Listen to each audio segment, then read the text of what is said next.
Bonjour à tous, bienvenue sur la chaîne de Plancton Curieux. Nous sommes le samedi 22 juillet 2023.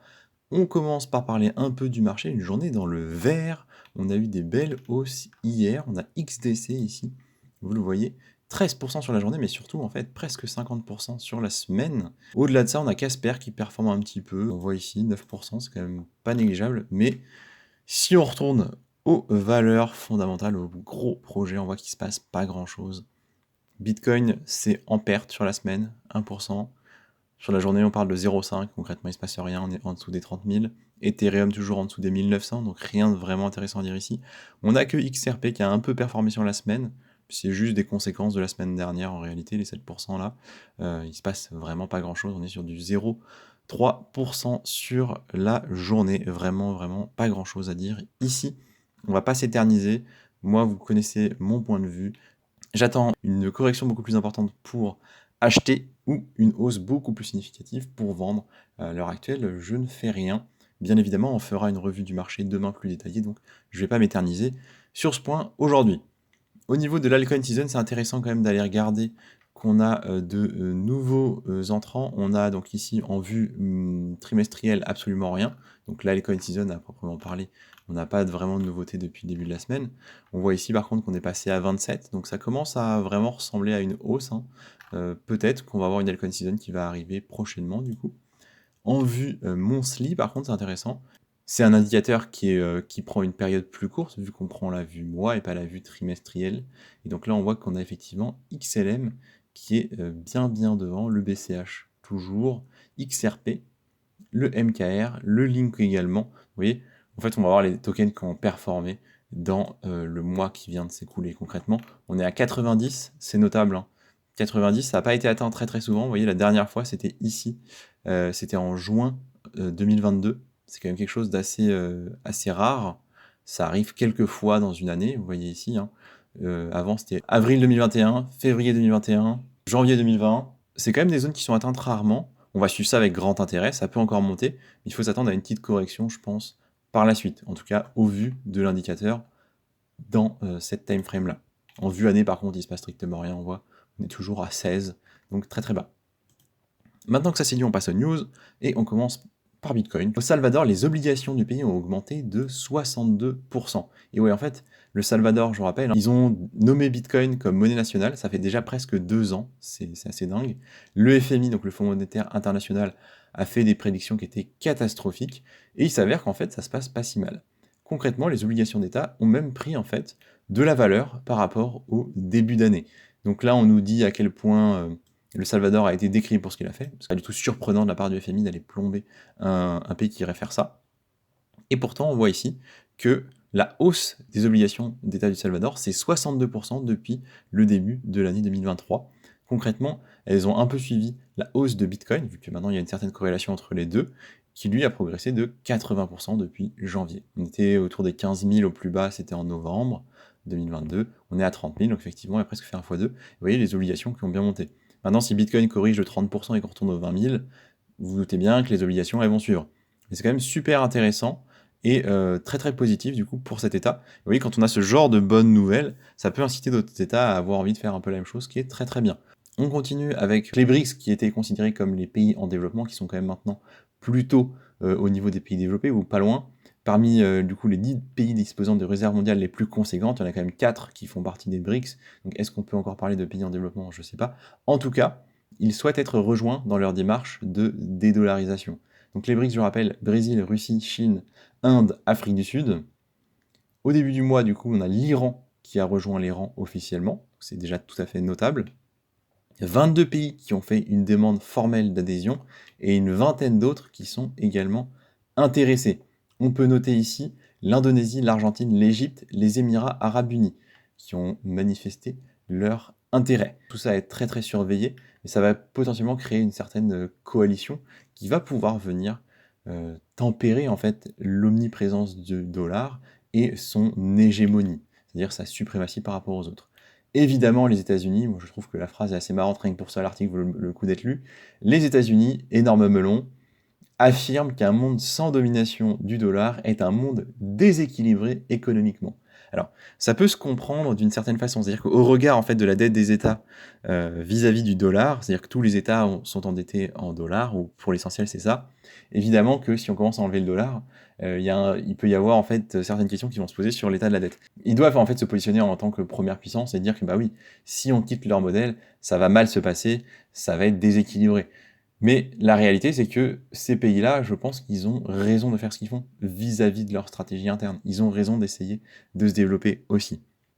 Donc c'est tout à fait intéressant à suivre. Peut-être qu'on aura une monnaie pour les BRICS et du coup, peut-être qu'on aura des stablecoins adossés à cette monnaie.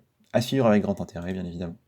On continue du coup avec les pays en développement. On va parler de 6 pays qui dominent le marché en Afrique. Alors en termes de données, on est un peu limité parce qu'en réalité, cette infographie nous donne les recherches faites par pays. Et on voit qu'on a le Nigeria qui est très très très loin devant, avec 66% en décembre, pour l'ensemble des recherches. Ensuite, on a l'Afrique du Sud, le Maroc, le Ghana, l'Égypte et la Côte d'Ivoire. Donc de très loin, le Nigeria, c'est quand même intéressant d'avoir ça en tête, de voir comment ça se développe. Après, on n'a pas de chiffres. Moi, ce que j'aurais aimé, vous voyez, quand on a ce genre d'article, on compare le Nigeria avec un pays qui a à peu près la même taille de population et qu'on me dise, ok, ils font autant de recherches, ou 2 fois plus, ou 5 fois plus. Vous voyez, ça me donne une idée qui serait plus pertinente.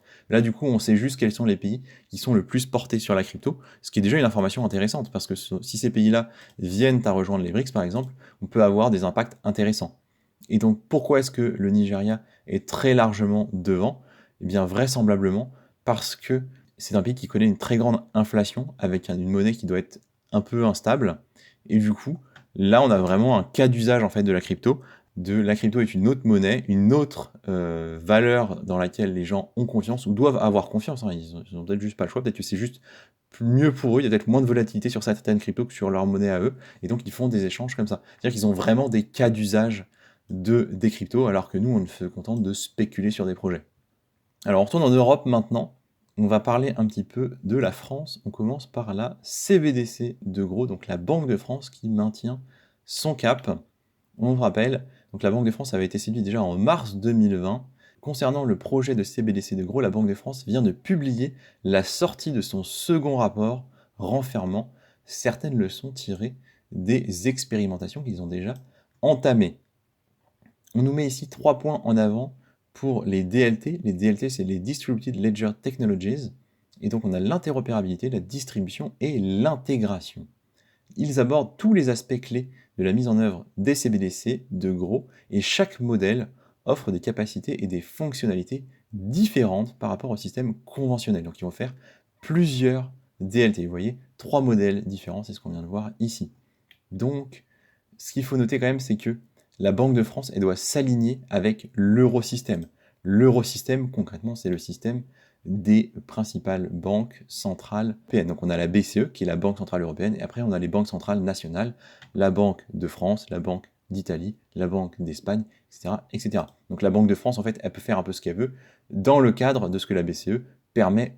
Donc elle a tenu compte de 2 domaines stratégiques, la tokenisation de la finance et l'amélioration de l'efficacité des systèmes de paiement.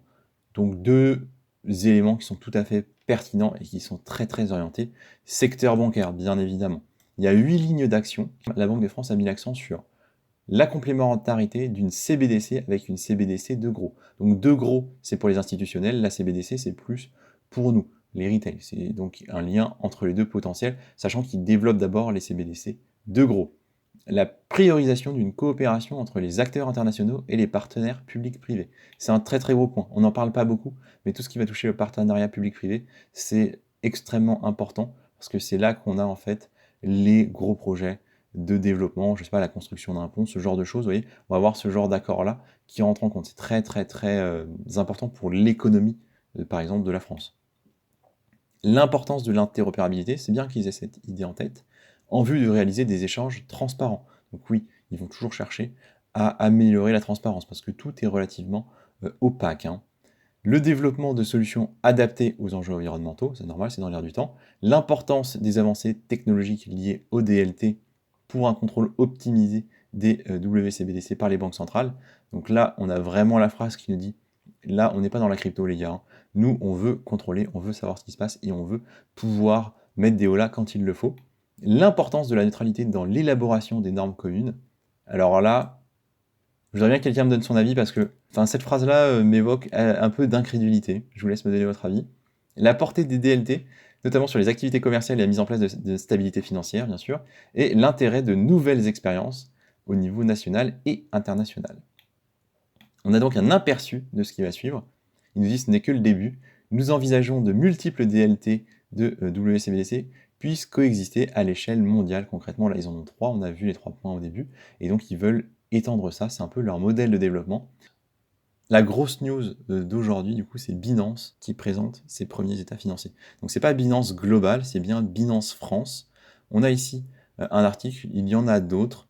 Ce qu'on va faire en fait, c'est qu'on va tout de suite aller voir l'article de Binance, parce que Binance, sur blog Binance, a mis en avant en fait les différents éléments, en tout cas certains des éléments, plus une petite FAQ, donc quelques questions auxquelles ils apportent des réponses. Alors ce qui sera intéressant, c'est dans quelques jours, je pense qu'on aura des tableaux comptables faits pour nous permettre de lire directement les différentes lignes. Là, on va se contenter déjà des informations de surface. Les états financiers audités indiquent que Binance France détient 1 milliard d'euros en cryptoactifs pour le compte des utilisateurs français. Donc les résidents français, c'est 1 milliard. C'est considérable. Moi, je trouve que c'est vraiment pas mal. Binance France détient 7 millions d'USDT pour son compte propre. Binance France a enregistré des pertes, et ça c'est bien, de 4 millions d'euros. Alors c'est pas bien qu'ils aient fait des pertes, ce qui est bien c'est que maintenant on le sait. C'est-à-dire qu'avec les preuves de réserve initiale qui nous avaient pondu à la suite des problématiques avec FTX, ils nous avaient montré leurs actifs, mais ils n'avaient pas montré en fait toute la partie passif. Et donc là on sait que pour 2022 ils ont perdu 4 millions, ce qui est franchement raisonnable. Moi je suis pas du tout choqué par 4 millions de pertes pour Binance. Ils nous disent que les comptes, donc les pertes de 4 millions c'est pour 14 mois, parce qu'on a en fait des chiffres qui datent de novembre 2021 à décembre 2022, mais on a des revenus sur seulement 6 mois. Donc Binance France a commencé à percevoir des revenus seulement après avoir reçu l'autorisation réglementaire de l'AMF pour opérer en France. Et donc c'était à peu près à la mi-2022. C'est-à-dire que sur tout 2021, en fait, ils n'ont pas eu de bénéfices, ils n'ont pas eu de revenus. C'est fou, je trouve ça dingue, je n'avais pas du tout conscience de ça. Vous voyez, l'information est extrêmement intéressante ici. Et donc les revenus de Binance France sont principalement constitués par les commissions de trading. Intéressant. Binance France prévoit d'être bénéficiaire dans ses comptes en 2023, quand il y aura, donc ils vont nous annoncer ça sûrement d'ici un an, les 12 mois de recettes, 12 mois de dépenses, et ils espèrent être en positif. C'est-à-dire que par exemple, s'ils font 2 millions de pertes, ils veulent avoir plus que 2 millions en revenus. Donc les états financiers ont été audités par RSM Paris. C'est très important de savoir qui a fait l'audit. Donc vous voyez, ce n'est pas un Big Four. D'ailleurs, la question a été pensée un peu plus bas. Pourquoi Binance France a-t-elle choisi RSM et non un des Big Four? Alors là, ils nous disent juste pourquoi RSM c'est bien. Je vais aller sur leur site, voir un peu à quoi ça ressemble. Donc c'est un cabinet qui a à peu près 60 ans d'existence, qui est anglo-saxon, 2 sièges sociaux, l'un en Angleterre et l'autre au Pays de Galles. Un cabinet largement international, ils ont à peu près 60 000 personnes. En France, c'est de l'ordre de 1200 employés et 830 bureaux. Donc un truc qui est quand même considérable, qui je pense est très très largement surveillé. Pas de quoi s'inquiéter, c'est pas un Big Four, c'est pas très grave à mon avis. Donc pourquoi l'exercice financier commence en 2021? Eh bien tout simplement parce que en 2021 c'est la date de création de Binance France, voilà. Et donc 2022 c'est la date de clôture du premier exercice comptable, c'est-à-dire fin 2022. Donc les états financiers de 2023 couvriront la période de janvier à décembre, quelque chose de beaucoup plus logique. Donc c'est vrai que là c'était un cas un peu spécial. Alors pourquoi est-ce que Binance a été audité uniquement en France et pas intégralement? Concrètement, ils ont fait l'audit de Binance France parce qu'en France, il y a de la réglementation et c'est plus important. Bon, en vrai, ils n'étaient pas obligés de le faire, je trouve que c'est vraiment bien, et pour le coup, je trouve que c'est une bonne direction. J'espère que d'autres échangeurs vont faire pareil, que le reste de Binance va faire aussi. Donc voilà, les grosses news, c'était les chiffres ici, et le fait qu'ils ont osé le faire, ce qui est quand même tout à fait notable. Bien évidemment, si vous avez envie de consulter l'état financier dans son ensemble, vous pouvez le faire également. On continue. Dernière news, OpenSea lance les deals NFT. Donc OpenSea, c'est la plus grosse plateforme pour les NFT, c'est le leader du marché.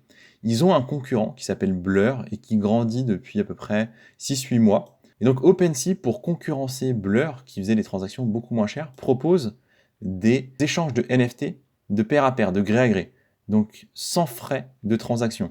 Qu'est-ce que ça veut dire? C'est-à-dire qu'avant, ce que vous pouviez faire quand vous allez sur OpenSea, vous voyez un NFT qui vous plaît, vous pouviez l'acheter essentiellement avec des Ethers. Là, l'idée, en fait, c'est les cartes Pokémon. C'est-à-dire que j'ai Pikachu, tu as Salamèche, j'ai envie d'avoir Salamèche, tu as envie d'avoir Pikachu, on fait un échange.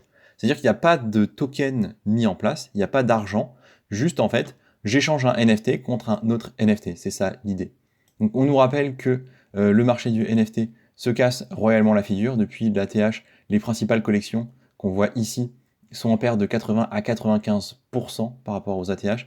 On voit ici que l'intérêt pour les NFT, ça baisse quand même. Là, c'est le nombre d'utilisateurs uniques, par exemple, sur les marketplaces de Ethereum. Donc depuis janvier, ça fait que baisser, vous le voyez ici. Donc OpenSea qui lance ça en fait pour redynamiser peut-être un peu le marché. Ça termine la vidéo. Petite parenthèse, donc j'ai vu cet article sur BTC20. L'idée en fait c'est de copier le BTC à son arrivée, donc quand il valait 1 dollar en 2011. C'est émis sur la blockchain Ethereum, c'est pour ça que c'est du BTC20. Je vous fais une vidéo là-dessus en fin de journée, ça sortira sûrement vers 18 h. Merci de m'avoir écouté et je vous dis à tout à l'heure pour la vidéo sur BTC20.